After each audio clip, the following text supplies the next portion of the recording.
में बताते हैं। तो सबसे पहले तो आपको पता होना चाहिए कि वास्तविक संख्या किसे कहते हैं।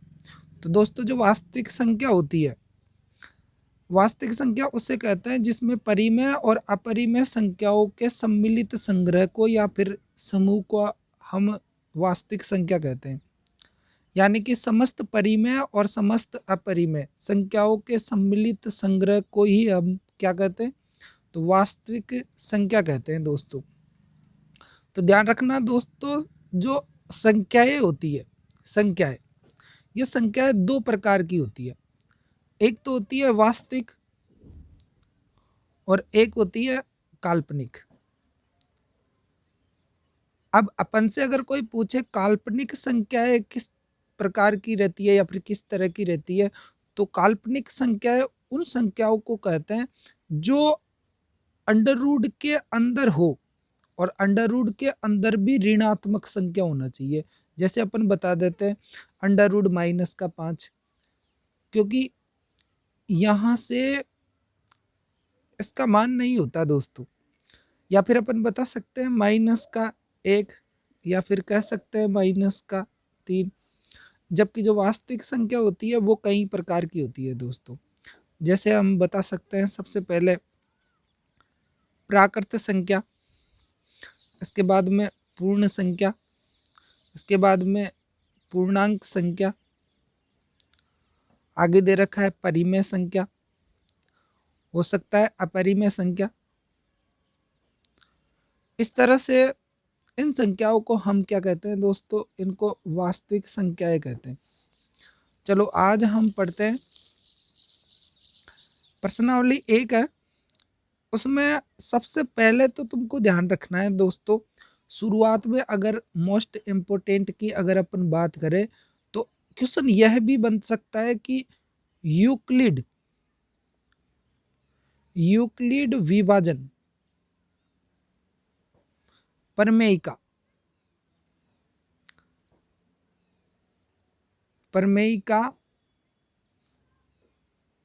लिखो। ये वैसे काफी टाइम से यह प्रश्न नहीं आ रहा दोस्तों, फिर भी अगर आ जाए तो आपको न्यूक्लिड विभाजन प्रमेयिका याद रखनी है क्या होती है। तो इसका जो उत्तर होता है वो होता है दो धनात्मक पूर्णांक। तो इसमें क्या होता है कि दो धनात्मक पूर्णांक होते हैं ए व बी, दिए जाने पर, तो दो धनात्मक पूर्णांक ए व बी दिए जाने पर ऐसी अद्वितीय अद्वितीय पूर्ण संख्या क्यू व आर विद्यमान है कि तब एक सूत्र बनता है दोस्तों, इसे हम बोलते हैं यूक्लिड विभाजन प्रमेयिका का सूत्र। जो ये सूत्र होता है ए बराबर बी क्यू प्लस आर। यहाँ पे आर पर जो आर होता है वो शेषफल होता है, जबकि आर पर एक शर्त भी लगी होती है कि जो आर होता है वो 0 से बड़ा होता है या फिर 0 के बराबर हो सकता है, जबकि बी से क्या होना चाहिए, छोटा। या फिर हम बता भी सकते हैं इसके बारे में इस तरह से भी, जैसे अपन भाग देते हैं ना दोस्तों, तो उसमें हम जो अपन भाग देते हैं वो भाग देते हैं ए में, और किसका भाग देते हैं, बी का। जबकि जो भागफल आता है वो क्यू आता है, जबकि जो नीचे हमारे पास जो आर बचता है यानी कि शेषफल बचता है दोस्तों। तो ए में बी का भाग दिया जाता है तो भागफल कितना आता है, क्यू। जबकि जो शेषफल होता है उसे हम आर कहते हैं। इसके बाद में इस न्यूक्लिड विभाजन जो प्रमेयिका है, इस प्रमेयिका के इस वाले सूत्र से अपने HCF ज्ञात करने का प्रश्न भी पूछ सकता है, जो अभी अर्धवार्षिक में पूछा गया था। चलो उसका जो हम सबसे इम्पोर्टेंट प्रश्न पढ़ लेते हैं। तो आपसे पूछ सकता है, संख्याएं वैसे दे देता है वो 135 व 225 का यूक्लिड विभाजन प्रमेयिका से या फिर प्रमेयिका का प्रयोग कर कर HCF ज्ञात करो। HCF क्या होता है? मस है या फिर मस होता है दोस्तों। तो ये HCF ज्ञात करना पड़ता है हमको। तो सबसे पहले तो इसमें क्या करेंगे, देखना दोस्तों काफी इंपॉर्टेंट प्रश्न है ये। तो सबसे पहले तो आप सबको उत्तर में क्या लिखना है, सबसे पहले तो आपको पता होना चाहिए कि ये दोनों संख्याएं जो होती है इनमें बड़ी संख्या कौन सी है। ध्यान रखना दोस्तों, वो दोनों संख्या समान नहीं देगा कभी भी, या तो एक संख्या बड़ी देगा और एक संख्या छोटी देगा तुमको। तो यहाँ पे जो दो संख्या देगा उनमें देखना है कि बड़ी संख्या कौन सी है और छोटी संख्या कौन सी है। तो यहाँ पे अभी 225 बड़ी संख्या है, तो यहाँ पे सबसे पहले अपन लिख देंगे 225 बड़ा है किससे? 135 से। तो ध्यान रखना दोस्तों, जो 225 होता है वो 135 से बड़ा होता है। उसके बाद में हमको लिखना है यूक्लिड विभाजन प्रमेयिका से, प्रमेयिका से। इसके बाद में करना क्या है, आपको इसका सूत्र लिखना है जो क्या होता है A बराबर BQ प्लस R। इसके बाद में R क्या होता है? 0 से बड़ा हो सकता है, बराबर हो सकता है, जबकि B से क्या होता है? छोटा। ध्यान रखना दोस्तों, ये जो बड़ा मान होता है यहाँ पे ये तो है 135 छोटा और 225 से बड़ा, जबकि 225 होता है वो A का मान होता है, जबकि 135 जो होता है ये B का मान होता है। यहाँ पे जब भी अपन इसको हल करें तो सबसे पहले तो अपन को इन दोनों को हल करते हैं तो चरणों से करना है दोस्तों। वैसे जो अपने प्रश्न आएगा वो इस तरह का प्रश्न में ज़्यादा से ज़्यादा 3 चरण काम में आएंगे, इसके बाद में अपना आंसर आ जाएगा। तो सबसे पहले देखते हैं फर्स्ट वाला चरण। तो सबसे पहले तो अपन को करना क्या है, यहाँ पे इस प्रमेयिका लगानी है, ये वाली प्रमेयिका। तो ए क्या होता है? बड़ी संख्या, और बड़ी संख्या कौन सी है दोस्तों? 225। और यहाँ पे इसके बाद जो छोटी संख्या रहती है ये छोटी संख्या होती है बी का मान, जबकि यहाँ पे अपन को करना क्या होता है कि 225 में 135 का भाग देना पड़ता है। अगर मान लो कि 225 में अगर अपन 135 का भाग देते हैं, तो जैसे ही अपन भाग देते हैं दोस्तों, शुरू में जो भाग जाता है वो एक बार जाता है। 225 में अगर 135 का भाग दे तो कितनी बार जाता है? एक बार। इसके बाद में इसमें शेषफल कितना बचता है? तो शेषफल 90 बचता है दोस्तों। तो ध्यान रखना, ये जो शेषफल 0 नहीं आए, यहाँ पे अगर शेषफल 0 आता है जब भी हमारा जो प्रश्न होगा दोस्तों वो पूरा हो जाएगा। तो इस बात का तुमको ध्यान रखना, जब तक हमारा शेषफल 0 नहीं आता है तो अपन अगला चरण करेंगे, उसके बाद में फिर भी अगर 0 नहीं आता है तो तीसरा वाला चरण करेंगे। तो ध्यान रखना यहाँ पे जो 90 है ये शेषफल है, तो यहाँ पे अपन लिख देंगे R 0 के बराबर नहीं है। इसके बाद वैसे ध्यान रखना दोस्तों, तुम अलग से भाग भी दे सकते हो इस तरीके से, जैसे 225 में अपन ने भाग दिया 135 का, तो पहले गया एक बार और यहाँ से कितना बचा? तो यहाँ पे 90 बचा आपने, ठीक है। इसके बाद में करना क्या है, तुमको चरण नंबर दूसरा करना है दोस्तों।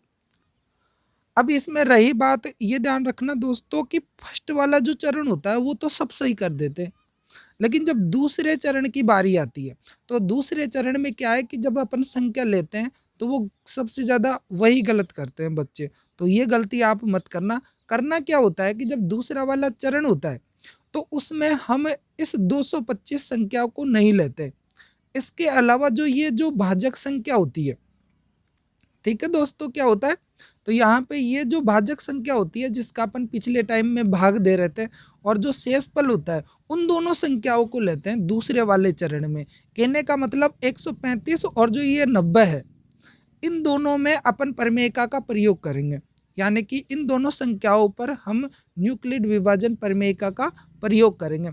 तो सबसे पहले तो ये ध्यान रखना 225 तो यहाँ पे अपना काम आएगा। उसके बाद में अब लिखेंगे अपन 135, और 135 में अब की बार अपन को किसका भाग देना है? 90 का भाग देना है दोस्तों। कितने का भाग देना है? 90 का भाग देना है। अपन भाग एक तरफ दे सकते हैं इधर, तो यहाँ पे 135 में अगर 90 का भाग अपन देते हैं तो कितनी बार जाएगा, एक ही बार जाएगा दोस्तों। और यहाँ पे कितने बचेंगे, 45 शेष पल बचेंगे। तो जैसे ही अपन ने 135 में 90 का भाग दिया, कितनी बार गया, एक बार। और यहाँ पे शेष पल कितना बचता है दोस्तों, 45। तो देखो दोस्तों फिर भी शेष पल अपना क्या नहीं आया, 0। तो यहाँ पे अपन लिख देंगे r बराबर नहीं है किसके, 0 के। इसके बाद चलते हैं तीसरे वाले चरण पे, तो चरण नंबर 3 लिख देना। इसके बाद में अभी भी यही ध्यान रखना दोस्तों, जब भी पहले चरण के अलावा जब भी अपन अगला वाला चरण ले तो अपन को भाज्य संख्या और शेषफल संख्या में अगला वाला चरण करना है। तो यहाँ पे अब की बार 135 काम में नहीं लेंगे, हम क्या करेंगे, 90 में 45 का भाग देंगे। तो पहले तो लिखेंगे अपन 90 और 90 में 45 का भाग देंगे। और भाग कितनी बार जाएगा दोस्तों, 2 बार। वैसे एक बार भाग दे भी लेना। तो यहाँ पे 90 में 45 का भाग देना है, कितनी बार गया, 2 बार। और यहाँ पे जैसे अपन ने भाग दिया, क्या बचा, कुछ भी नहीं बचा दोस्तों, 0 बचा यहाँ पे। तो ध्यान रखना, जैसे ही अपन 90 में 45 का भाग देते हैं तो कितनी बार जाता है, 2 बार जाता है। और शेषफल कितना बचा, 0। तो अब ध्यान रखना दोस्तों, यहाँ पर अपन को क्या मिल गया, शेषफल 0 मिल गया। तो यहाँ पर अब ये ध्यान रखना कि किसका भाग देने पर शेषफल 0 आया, तो अपनी जो भाजक संख्या है वो भाजक संख्या कितनी है, तो यहाँ पे लिख देंगे, चूंकि भाजक कितना है दोस्तों, यहाँ पे इसका भाजक है अपने पास में 45। तो यहाँ पे लिख देंगे, अतः HCF बराबर कितना, 45। तो इस तरह से ये अपना पूरा प्रश्न हुआ दोस्तों। तो यहाँ पे आप एक बार वापस इसको अच्छे से समझ ले, और यदि समझ में नहीं आया तो वीडियो को एक बार दोबारा से देख ले। इसके बाद में हम करते हैं अगला वाला प्रश्न। अगला प्रश्न बताते हैं दोस्तों तुमको, क्वेश्चन नंबर 3, जो काफ़ी ज़्यादा इम्पोर्टेंट है। वैसे ये जो प्रश्न है ये बोर्ड एग्जाम 2015 में आया है दोस्तों, ये 2 नंबर में प्रश्न आया था, तो अच्छे से ध्यान रखना। तो ध्यान रखना दोस्तों, इस तरह के प्रश्नों में सिर्फ ये 2 संख्या ही चेंज हो सकती है, बाकी प्रश्न ऐसा का ऐसा ही आता है। अब यहाँ पे अपन को दे रखा है, अभाज्य गुणनखंड विधि द्वारा पूर्णांक छिन्नमय और 404 का HCF ज्ञात करो। तो सबसे पहले तो क्या करना है, तुमको अभाज्य गुणनखंड करना है। तो सबसे पहले तो हमको छिन्नमय का गुणनखंड करना है। देखो दोस्तों, गुणनखंड कैसे करते हैं उसका भी तुमको ध्यान रखना है। तो सबसे पहले तो हम 2 का भाग देते हैं, क्योंकि 2 क्या होती है, अभाज्य संख्या होती है, और वो भी सबसे छोटी। तो इसने कहा कि अभाज्य गुणनखंड, तो यहाँ पे 2 का अगर भाग दे तो 9 में 2 का भाग कितनी बार जाता है, पहले जाता है 4 बार, बचेगा 1। तो यहाँ पे कितने हो जाएंगे, 16। तो यहाँ पे अगर अपन 16 में 2 का भाग दे तो कितनी बार जाएगा, 8 बार। इसके बाद में वापस 48 में 2 का भाग देंगे, पहले गया 2 बार, फिर उसके बाद में गया 4 बार। इसके बाद में वापस 2 का भाग 24 में देंगे तो कितनी बार गया दोस्तों, 12 बार। इसके बाद में 2 का भाग दिया अपन ने 12 में, कितनी बार गया, 6 बार। फिर वापस 2 का भाग दिया, कितनी बार गया, 3 बार। और वापस अपन ने 3 का भाग दे दिया 1 बार। तो जब तक 1 नहीं आए तब तक अपन को भाग देते ही रहना है दोस्तों। इसके बाद में हमको करना क्या है कि 404, इसका भी क्या करना है, गुणनखंड करना है। सबसे पहले अपन ने भाग दिया 2 का, तो कितनी बार गया, 202 बार। 4 में गया 2 बार, 0 का 0 लिख दिया, और 4 में गया कितनी बार, 2 बार। इसके बाद में फिर से अपन ने 2 का भाग दिया, पहले गया 1 बार, 0 का 0, और यहाँ पे 2 में 2 का भाग गया 1 बार। ध्यान रखना दोस्तों, ये अपन 0 का 0 क्यों लिख रहे हैं, क्योंकि भाग टूट की 0 आती है, ठीक है, ये ध्यान रखना। इसके बाद में 101 जो संख्या होती है वो अभाज्य संख्या होती है दोस्तों, तो इसमें कोई सी भी संख्या का भाग नहीं जाएगा। तो करेंगे क्या, 101 में अपन को 101 का ही भाग देंगे। तो यहाँ पे कितनी बार गया, 1 बार। तो इस तरह से अपन को सबसे पहले तो क्या करना है, अभाज्य गुणनखंड करना है। इसके बाद में अपन ने जैसे ही छिन्नमय का गुणनखंड किया था, तो यहाँ पे पता चला अपन को, यहाँ पे 2 2 2 2 और 2, ये 5 बार तो 2 का भाग गया, और 1 बार किसका भाग गया, 3 का। तो यहाँ पे अपन लिख देंगे 2 इंटू 2 इंटू 2 इंटू 2 इंटू 2, और इसके बाद में इंटू 3। इसके बाद में लिख देंगे 404। यहाँ पे 404 का जो गुणनखंड था उसमें 2 बार तो 2 का भाग गया था, और इसके बाद में 101 का भाग गया था। अब अपन को ज्ञात क्या करना है दोस्तों, HCF, यानी कि अपन को म से ज्ञात करना है। क्या ज्ञात करना है, म से। तो मसा कैसे ज्ञात करते हैं? देखो ध्यान रखना दोस्तों, इसमें अपन जोड़ा बनाते हैं, यानी कि ऐसी संख्या लेते हैं जो दोनों में ही हो। तो यहाँ पे दो दोनों में है तो दो ले लिया। इसके बाद देखा कि दो इसमें भी है, इसमें भी है, तो एक जोड़ा ये बन गया। इस एक जोड़े का एक लेते हैं अपन, एक संख्या, यानी कि एक जोड़े में दो संख्या होती है तो वो जो संख्या होती है ना उसी को एक बार लिख लिया जाता है। इसके बाद में देखो दोस्तों, इसमें दो है, दो है, दो है और तीन है, जबकि इसमें नहीं है। तो इसमें 101 है तो इनमें नहीं है। तो ध्यान रखना, सिर्फ ये जो दो संख्या है इनका ही दो जोड़े बने हैं इसमें। तो यहाँ पे अपन को पता है, अगर अपन दो को दो से गुणा करें तो कितना आता है? 4। तो इस पर्सन का जो HCF आएगा वो कितना आएगा दोस्तों? 4। तो ध्यान रखना दोस्तों, एक बार अगर समझ में नहीं आए तो इसको दोबारा से देख लेना। वैसे काफी इंपॉर्टेंट पर्सन है जो बोर्ड एग्जाम 2015 में आया हुआ है। इसके बाद चलते हैं हम अगले वाले पर्सन पे जो बोर्ड एग्जाम में पहले से ही आ चुका है। दे रखा है दोस्तों क्वेश्चन नंबर 4, 44 व 99 का HCF ज्ञात करो। ये जो पर्सन है ये माध्यमिक शिक्षा बोर्ड एग्जाम जो लगी थी जो 2013 की, उसमें आया था दोस्तों, ये 2 नंबर में आया था। तो इसका भी करना क्या है कि वही अभाज्य गुणनखंड विधि के द्वारा HCF ज्ञात करना है। तो सबसे पहले तो अपन को क्या करना है दोस्तों? 44 का गुणनखंड करना है। सबसे पहले अपन ने दिया 2 का भाग कितनी बार गया दोस्तों? 22 बार। फिर दिया 2 का कितनी बार गया? 11 बार। फिर 2 का भाग देंगे, लेकिन 2 का भाग नहीं जाएगा दोस्तों, तो किसका भाग देंगे हम? 11 का ही भाग देंगे इसमें। तो 11 का भाग 11 में कितनी बार गया? 1 बार। इसी तरह से 99 में जब अपन भाग देंगे तो 2 का भाग जाएगा नहीं दोस्तों, तो किसका देंगे? 3 का, क्योंकि 3 भी क्या होती है? अभाज्य संख्या। तो यहाँ पे पहले गया 3 बार, फिर वापस गया 3 बार, फिर से 3 का भाग दिया तो पहले 3 में 3 का भाग 1 बार, फिर वापस 1 बार, और फिर लास्ट में 11 का ही भाग जाता है, क्योंकि 11 कौन सी संख्या होती है? अभाज्य संख्या होती है। तो अभाज्य संख्या में खुद स्वयं संख्या का ही भाग जाता है। तो ये भी ध्यान रखना दोस्तों, अभाज्य संख्या किस तरह की संख्या होती है? तो ऐसी संख्या होती है जिस संख्या में या तो स्वयं का या फिर एक का भाग जाता है, उसे हम क्या कहते हैं? अभाज्य संख्या। इसके बाद में बताते हैं कि यहाँ पे जो अपन ने 44 का गुणनखंड किया था उसकी गुणनखंड संख्या आई है 2 × 2 × 11, और इसके बाद में 99 का दे रखा है 3 × 3 × कितना? 11। और यहाँ पे इसका क्या ज्ञात करना है अपन को? HCF। फिर से बता देता हूँ दोस्तों, जो HCF होता है मस वो होता है जो संख्या दोनों संख्याओं में हो, मतलब जिन संख्याओं का अपन ने गुणनखंड किया था दोनों में होना चाहिए उनका गुणनखंड वाली संख्या। तो अपन ने देखा कि यहाँ पे सिर्फ 11 दोनों में, तो लिख दिया अपन ने 11। तो इस तरह से ये आ गया इसका HCF कितना दोस्तों? 11। तो इस तरह से आप सब ध्यान रखना, यहाँ पे 2 और 2 इसमें नहीं है ना दोस्तों, तो ये इनका जोड़ा नहीं बना। तो ध्यान रखना, इस तरह से ये HCF आ गया अपने पास में कितना है? 11। तो ये पर्सन काफी इंपॉर्टेंट है दोस्तों, तो एक बार आप सब अच्छे से दोबारा से देख। वैसे ध्यान रखना दोस्तों, यही पर्सन 44 व 99 का HCF ज्ञात करने का अभाज्य गुणनखंड विधि से अभी भी इस साल अर्धवार्षिक परीक्षा में आया है। अब बताते हैं दोस्तों आपको क्वेश्चन नंबर 5 दे रखा है, 2 संख्या 96 व 404 का HCF 4 है, तो LCM ज्ञात करो। देखो दोस्तों, जो अपन ने पिछला वाला प्रश्न किया था उसमें तो अभाज्य गुणनखंड विधि के द्वारा किया था, जबकि यहाँ पे अपन को अभाज्य गुणनखंड विधि काम में नहीं लेना है। जबकि ये जो प्रश्न है दोस्तों, ये सबसे ज्यादा इंपॉर्टेंट प्रश्न है, यही प्रश्न सबसे ज्यादा बार रिपीट होता है।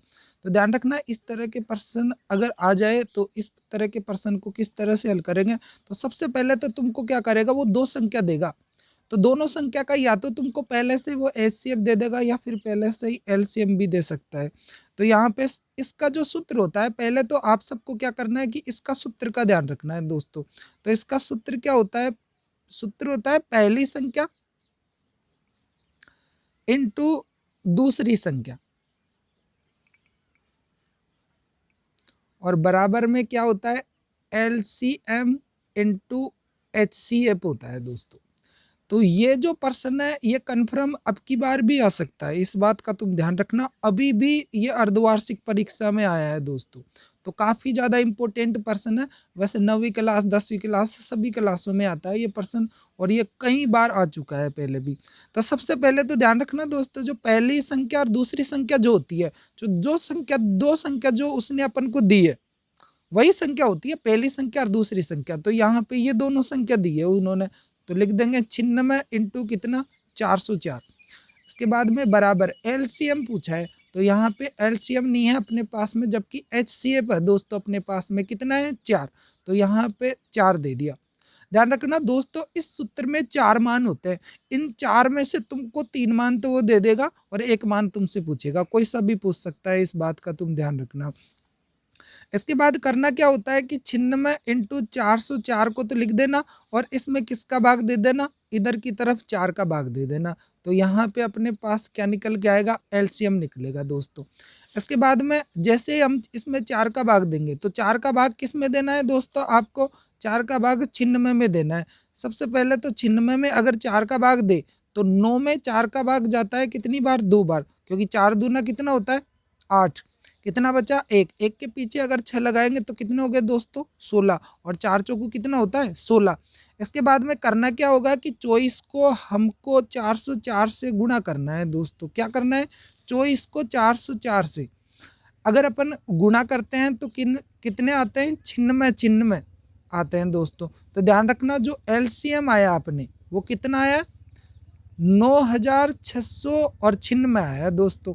तो ध्यान रखना ये प्रश्न काफ़ी ज़्यादा इम्पोर्टेंट है, कई बार एग्जाम में आ चुका है, तो आप सभी इस प्रश्न को अच्छे से पढ़े दोस्तों।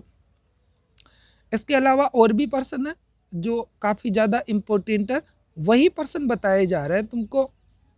ये जो अपन बता रहे हैं ये प्रत्येक प्रश्नावली के जो सबसे ज़्यादा इम्पोर्टेंट प्रश्न है वही बताए जाएंगे, जो आपको परीक्षा में ज़रूर 100% ही मिलेंगे दोस्तों। तो आप इनका बार बार अच्छे से रिवाइज करें, क्योंकि यही प्रश्न क्या है सबसे ज़्यादा वो बार बार रिपीट करता है, तो इसका भी ध्यान रखिए। बाकी आप सब ध्यान रखना, ये सूत्र सबसे ज़्यादा इम्पोर्टेंट है। वैसे हर साल ये मान लो कि हर साल इसका प्रश्न आता है दोस्तों। चलो इसी तरह का हम दोस्तों एक सवाल और देखते हैं, तो ध्यान रखना, अच्छे से ध्यान रखना दोस्तों। अब यहाँ पे क्वेश्चन नंबर 6 है, दो संख्याएं 1261 व 1067 का एचसीएफ कितना है, इसमें दे रखा है 97 है दोस्तों, कितना है 97 है, तो इसका भी तुम ध्यान रखना। आगे दे रखा है तो एलसीएम ज्ञात करो, वही वापस वही सूत्र लिख देना। या तो कई बार क्या होता है कि दोस्तों जब बताने वाले होते हैं वो ये जो पहली संख्या होती है इसको ए मान लेते हैं, जबकि दूसरी संख्या होती है उसको बी मान लेते हैं, और वो इसका सूत्र अलग तरीके से इस तरह से बना देते हैं, ए इंटू बी बराबर H C F into L C M, ऐसा भी लिख देते हैं। इससे कोई फर्क नहीं पड़ेगा, यहाँ पे ए और जो बी आपको दे रखा है वो ए पहली संख्या है और बी दूसरी संख्या है, इधर अपन दोनों को एच सी एफ और एल सी एम को गुणा तो करते ही है, तो यहाँ पे आप इस तरह से भी कर सकते हैं। तो यहाँ पे ए मतलब पहली संख्या दूसरी संख्या, ये दोनों जो संख्या रहेगी उन दोनों को तुमको कुछ नहीं करना है, बस गुणा करना है, इस बात का आप ध्यान रखिए। यहाँ पे एच सी एफ आपको पहले से ही दे रखा है 97 और इनटू में दे रखा है एल सी एम। यहाँ पे ज्ञात क्या करना है, वापिस अपन को एलसीएम ही ज्ञात करना है दोस्तों। आगे दे रखा है 1261 इंटू 1067, और इसमें भाग किसका देना है, 97 का भाग देना है अपन को, और तब क्या निकल के आ जाएगा, एलसीएम ज्ञात हो जाएगा। 97 का भाग जैसे ही अपन ने 106 में दिया, पहले गया एक बार फिर वापिस गया एक बार, और अब अपन को 1261 को किससे गुणा करना है, 11 से गुणा करना है। अब 1261 को अगर अपन दोस्तों 11 से गुणा करते हैं तो अपने पास आता है 13,871। तो इस सवाल का जो एलसीएम आया वो कितना आया, 13,871। तो ध्यान रखना दोस्तों, अच्छे से पढ़ना। तो इस तरह से ये अपने क्वेश्चन नंबर 6 का सॉल्यूशन होता है दोस्तों, जो दे रखा है दो संख्याएं 1261 और 1067 का एचसीएफ 97 है, तो एलसीएम ज्ञात करो। ध्यान रखना सूत्र ऐसा भी बन जाता है, इससे कोई फर्क नहीं पड़ेगा, ठीक है, चाहे ये वाला सूत्र लगाओ चाहे ये वाला सूत्र लगाओ, एक ही बात है, कोई सा भी अलग अलग नहीं है, ठीक है। चलो इसके बाद में हम आपको कुछ और इम्पोर्टेंट चीज़, अब हम आपको बताते हैं दोस्तों परिमेय संख्या किसे कहते हैं। तो दोस्तों ध्यान रखना, परिमेय संख्या ऐसी संख्या होती है जिस संख्या को हम p बटा q के रूप में लिख सकते हैं, यानी कि ऐसी संख्या जिसे p बटा q के रूप में लिखा जा सकता है। वैसे ध्यान रखना कौन कौन सी संख्या होती है। वैसे संख्याएं जीरो से शुरू होती है दोस्तों। तो यहाँ पे 0, 1, 2, 3, 4 इस तरह से अनंत तक जितनी भी संख्याएं होती है वो सब संख्याएं कौन सी संख्याएं कहलाती है, परिमेय संख्याएं कहलाती है। बाकी और ये भी ध्यान रखना दोस्तों, 1/2 हो चाहे 1/3 हो, 1/5 हो, इस तरह की संख्या को भी अपन क्या बोलते हैं, परिमेय संख्या कहते हैं। वैसे कई बार प्रश्न ज़्यादातर यह पूछा जाता है दोस्तों, शून्य परिमेय संख्या है कि अपरिमेय संख्या है। तो ध्यान रखना दोस्तों, जो शून्य होता है ना वो परिमेय संख्या होती है। अब भाई परिमेय संख्या क्यों होती है? अगर अपन शून्य को परिमेय संख्या के रूप में अगर लिखते हैं तो किस तरह से लिखते हैं? इसको अपन लिखते हैं दोस्तों 0/1। और कई बार प्रश्न इस तरह का भी पूछा जाता है दोस्तों, कई बार पूछने वाला जो होता है वो इस तरह से संख्या लिख देता है और इन दोनों संख्याओं में से पूछता है कि कौन सी संख्या तो परिमेय और कौन सी नहीं है। तो यहाँ पे ध्यान रखना दोस्तों, यहाँ पे 0/1 है, ये क्या है, परिमेय संख्या है, जबकि 1/0 ये परिमेय संख्या नहीं है। क्यों नहीं है? इसका कारण क्या है कि यहाँ पे ये जो 0 होता है ना ये तो p/q के रूप में है। लेकिन ध्यान रखना दोस्तों, जो q होता है ना, इस q का मान 0 नहीं हो सकता। क्या नहीं हो सकता? 0। तो यहाँ पे जो q का मान होता है ना वो 0 नहीं हो सकता। ये बात आप ध्यान रखना, इस कारण ये परिमेय संख्या नहीं है अपने पास में। इसके बाद चलते हैं अपरिमेय संख्या के। तो ध्यान रखना दोस्तों, अपरिमेय संख्या किसे कहते हैं? तो ऐसी संख्या जिसे p/q के रूप में नहीं लिखा जा सकता, नहीं लिखा जा सकता है, तो उसे अपन क्या बोलते हैं? अपरिमेय संख्या बोलते हैं। तो अपरिमेय संख्या ऐसी संख्या होती है जिसे p/q के रूप में नहीं लिखा जा सकता है। जिस तरह से इसके अगर अपन एग्जाम्पल बताते हैं तो इसके एग्जाम्पल ज़्यादा इम्पोर्टेंट है दोस्तों। कई बार पूछ लेता है वो, कक्षा 9वीं में 10वीं में कोई सी भी क्लास में पूछ लेता है, अपरिमेय संख्या कौन कौन सी है, परिमेय संख्या कौन कौन सी है, बताइए। तो ध्यान रखना, अपरिमेय संख्या होती है √2, √3, √5। ध्यान रखना दोस्तों, ये